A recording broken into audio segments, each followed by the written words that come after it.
you lucky ducks are getting some of the best content available today. You're getting to see some beautiful squeaky DEWALT tools. You're getting to see the Rockin' Polaris Ranger crew, and of course, the best part, me. How'd you like that wink? Charmed the wife with that one. Now you guys know I'm heavily invested in the DEWALT 20V Max line. I've said before, it's best when you pick a tool brand or you pick a battery tool brand, stick with that battery platform. So you don't want the DEWALT angle grinder and the Milwaukee impact driver and a Makita reciprocating saw, if they even make them, I don't know, in battery I mean. Then you have to invest in all these batteries, all these chargers. It's a terrible system. If you're going to pick DEWALT, stick with DEWALT. You can only own one battery pack if you want. Just change them from tool to tool. It becomes really easy to stay organized. Now, despite owning the whole bunch of DEWALT tools I have, this grease gun is not my own. It's my dad's. You guys know, or if you've been watching for a while, my dad is a snowplow operator, heavy equipment operator pretty much lifelong, but last several years he's been the snowplow operator here, and that requires a lot of greasing. Now with a traditional grease gun, an old style grease gun, that takes a lot of hand and forearm work. That can be very labor intensive if you have a lot of grease inputs on the vehicle, a lot of different joints. Now my dad also struggles with something called tennis elbow. Now I know what you're thinking, given our family's athletic build, you're thinking, I knew it, I knew these guys were professional athletes. He didn't actually get it from playing tennis. That's just a common phenomenon named tennis elbow because it's something a lot of tennis players get because of that motion, that wear in that joint. It's a ligament and tendon issue, I believe properly named tendonitis. So despite what you thought you were getting the good bits now that we were professional athletes, I'll lay that to rest right now. So my dad actually wasn't going to purchase this gun because Dad's a little bit tight with his money, certainly tighter than I am with mine.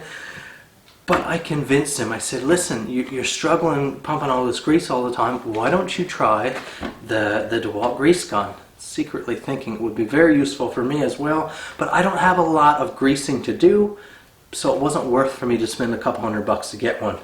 He ended up springing for it. He got it on sale, and he says it's best money he spent for the time that it saved him and the agony in his arms and stuff.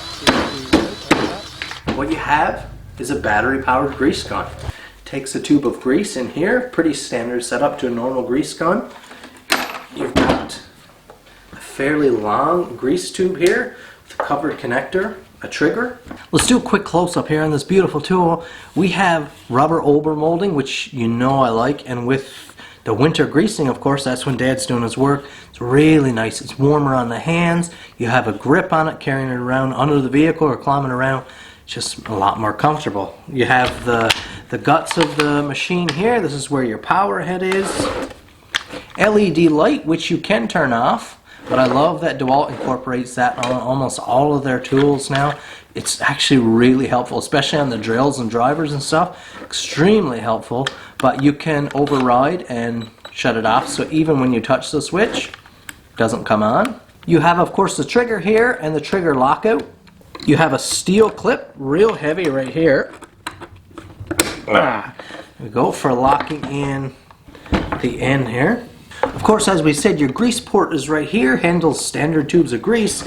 It does have solid rubber feet, so you can use it on a bench for filling joints and stuff. If that's how you are often using your grease gun, it'll sit. You can fill joints here if you're working on something.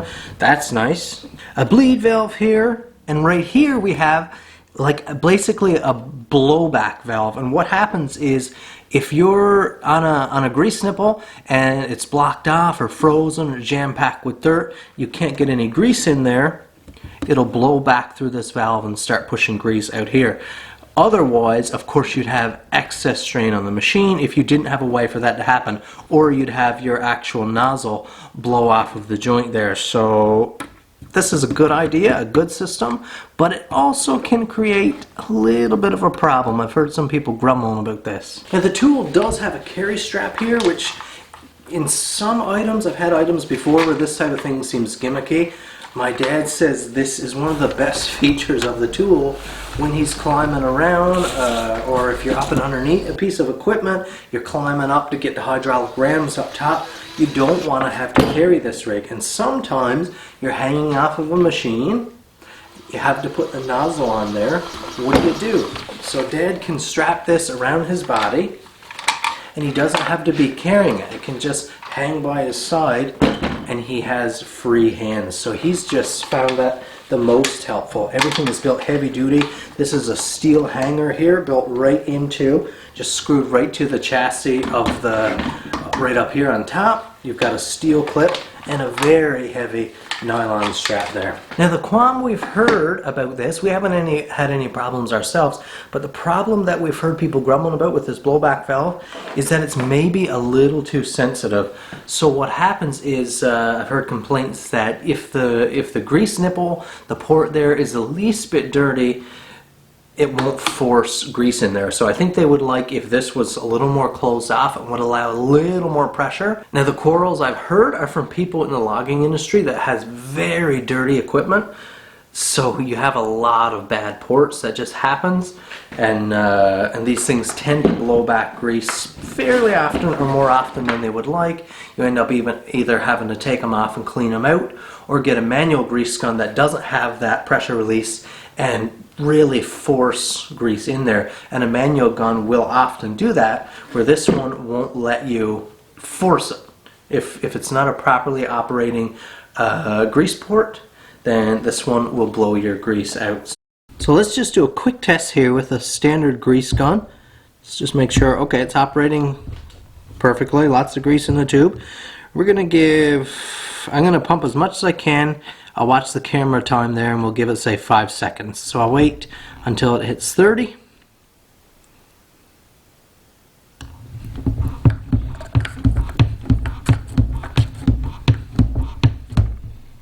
Okay. That's pretty impressive. Let's run the same scenario here for the DEWALT. So we're gonna wait. I'll watch the timer.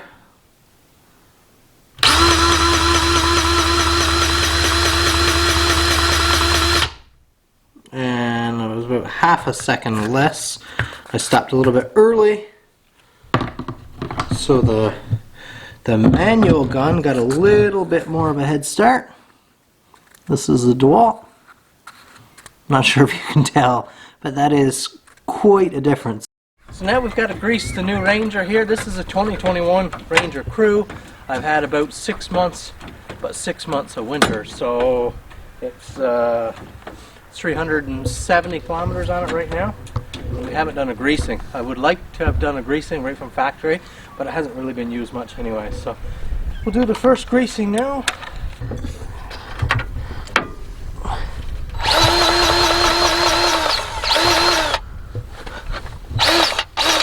Yep.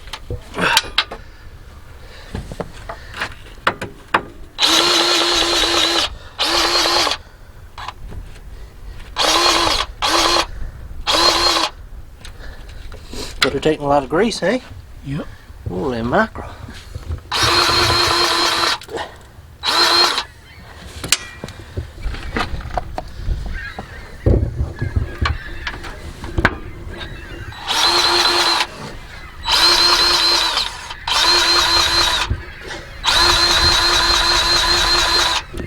Some gulls racket. Isn't it? What? How do you sleep? Oh, quite peacefully.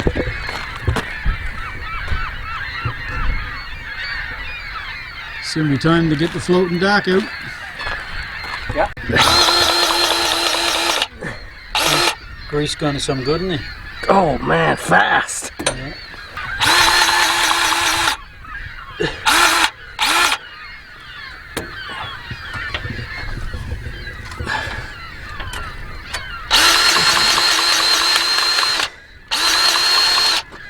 Uh-oh. Yeah. She's empty.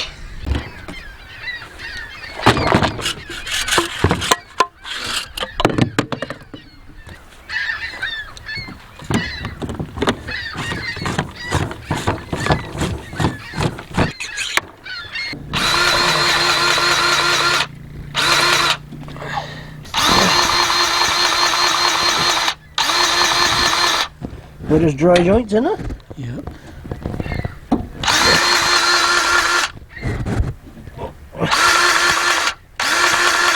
Well, that's it, guys. You can make your own judgments on if this is a tool for you. Like I said, for me, this is the only thing I have to grease. So I'll do this again probably 6 months' time, depending on how much I'm using it, but I don't use it a lot. For Dad, it's been a game changer. You'll make that decision for yourself. Either way, beautiful quality tool from DEWALT. Really like it. Thanks for watching. Hit that like button. Subscribe if it's your first time here. Leave me a comment down below. Let me know if there's any other DEWALT tools you want me to check out. And we'll see you in the next video.